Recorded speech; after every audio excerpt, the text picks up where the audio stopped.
আপনার অভিনয় আমার খুব ভালো লাগে। Thank you. অবশ্য ফারুক ভাইয়ের নাটক অসাধারণ। হ্যাঁ, ঠিকই বলেছেন। আপনি কি আমার অ্যাপার্টমেন্ট থেকে? জি, ওই ফারুক ভাইয়ের কাছে একটা জরুরি দরকার ছিল।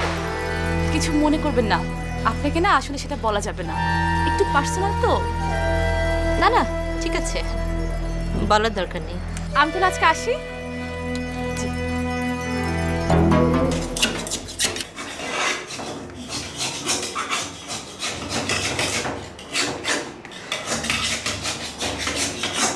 কি পার্সোনাল লাইফের গল্প করতে করতে তরকারি পুড়িয়ে ফেলেছো?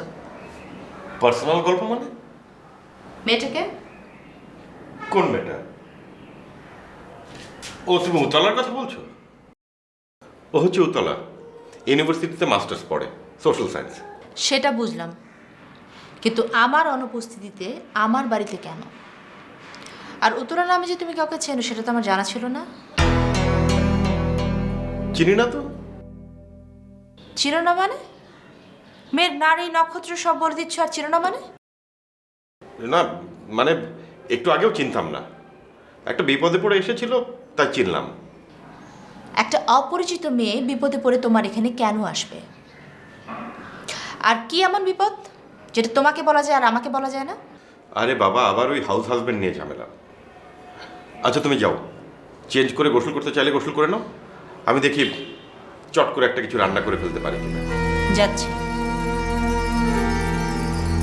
কিন্তু শোনো, এই রান্নার নাম করে আমার সঙ্গে কিন্তু মিথ্যে গল্প বানানোর চেষ্টা করবে না।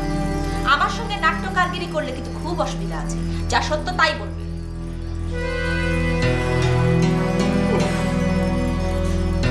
সব কিছুতেই তুমি এত ভালো, কিন্তু এই মেয়েদের ব্যাপারে এক ফোঁটা বিশ্বাস করো না, এটা ঠিক না।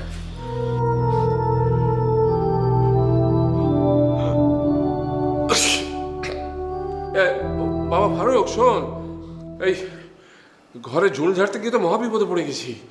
হ্যাঁ, ওই একটার পর একটা হাঁচি আমার জান থেকে বেরিয়ে গেল। হ্যাঁ হ্যাঁ হ্যাঁ হ্যাঁ, একটু অ্যালার্জির সমস্যা আর কি। হ্যাঁ হ্যাঁ, শোন, কি মুখে রুমাল বেঁধে নেবো নাকে মুখে? আচ্ছা ঠিক আছে। শোন, বোমা শুটিং থেকে ফিরেছে? হ্যাঁ হ্যাঁ, কি তোলা? তোলা, হ্যাঁ হ্যাঁ হ্যাঁ হ্যাঁ, বোমা যেতে নিষেধ করেছে? কেন নিষেধ করেছে তুই জিজ্ঞেস করিস নি? তুই জিজ্ঞেস কর। আরে মরো, আমি কি করবো? তুই নিজে যা পারিস ম্যানেজ কর। হ্যাঁ রাখলাম।